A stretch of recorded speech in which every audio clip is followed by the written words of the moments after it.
Godfather Death by the Brothers Grimm. A poor man had 12 children and was forced to work night and day to give them even bread. When, therefore, the 13th came into the world, he knew not what to do in his trouble, but ran out into the great highway and resolved to ask the first person whom he met to be godfather. The first to meet him was the good God, who already knew what filled his heart, and said to him, "Poor man, I pity thee. I will hold thy child at its christening, and will take charge of it, and make it happy on earth." The man said, "Who art thou?" "I am God." "Then I do not desire to have thee for a godfather," said the man. "Thou givest to the rich, and leavest the poor to hunger." Thus spoke the man, for he did not know how wisely God apportioned riches and poverty. He turned therefore away from the Lord, and went farther. Then the devil came to him and said, "What seekest thou?" "If thou wilt take me as a godfather for thy child, I will give him gold in plenty, and of all the joys of the world as well." The man asked, "Who art thou?" "I am the devil." "Then I do not desire to have thee for godfather," said the man. "Thou deceivest men, and leadest them astray." He went onwards, and then came Death striding up to him with withered legs, and said, "Take me as godfather." The man asked, "Who art thou?"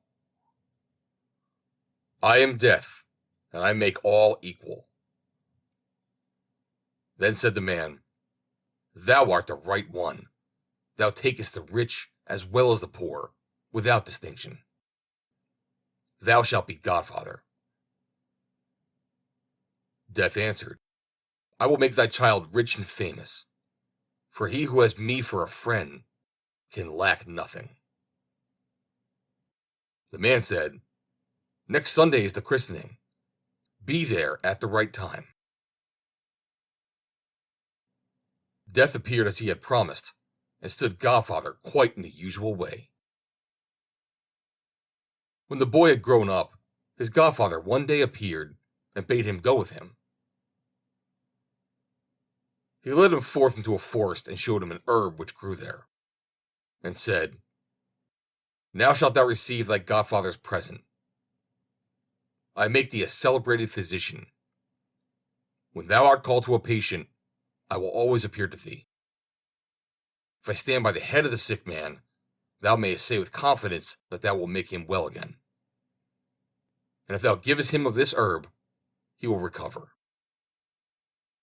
But if I stand by the patient's feet, he is mine, and thou must say that all remedies are in vain, and that no physician in the world could save him. But beware of using the herb against my will, or it might fare ill with thee." It was not long before the youth was the most famous physician in the whole world. He had only to look at the patient, and he knew his condition at once, and if he would recover, or must needs die. So they said of him, and from far and wide people came to him, sent for him when they had anyone ill, and gave him so much money that he soon became a rich man. Now it so befell that the king became ill, and a physician was summoned, and was to say if recovery were possible. But when he came to the bed, Death was standing by the feet of the sick man, and the herb did not grow which could save him. "If I could but cheat Death for once," thought the physician, "he is sure to take ill if I do. But, as I am his godson, he will shut one eye. I will risk it." He therefore took up the sick man and laid him the other way, so that now Death was standing by his head. Then he gave the king some of the herb, and he recovered and grew healthy again. But Death came to the physician, looking very black and angry, threatened him with his finger, and said, "Thou hast overreached me. This time I will pardon it, as thou art my godson. But if thou venturest it again, it will cost thee thy neck, for I will take thee thyself away with me." Soon afterwards, the king's daughter fell into a severe illness. She was his only child, and he wept day and night, so that he began to lose the sight of his eyes. And he caused it to be made known that whosoever rescued her from death should be her husband and inherit the crown.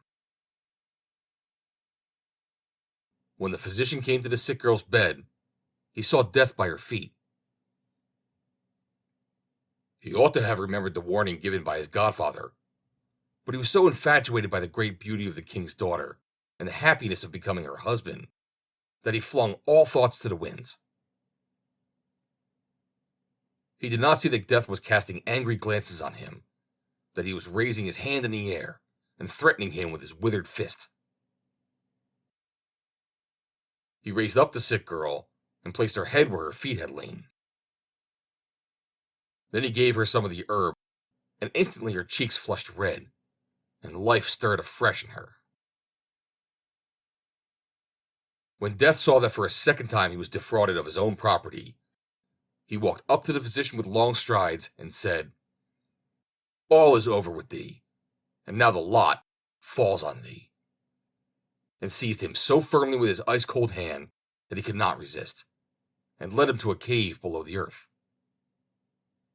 There he saw how thousands and thousands of candles were burning in countless rows, some large, others half-sized, others small.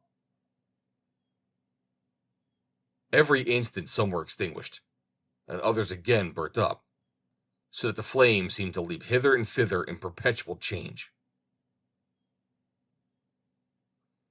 "See," said Death, "these are the lights of men's lives.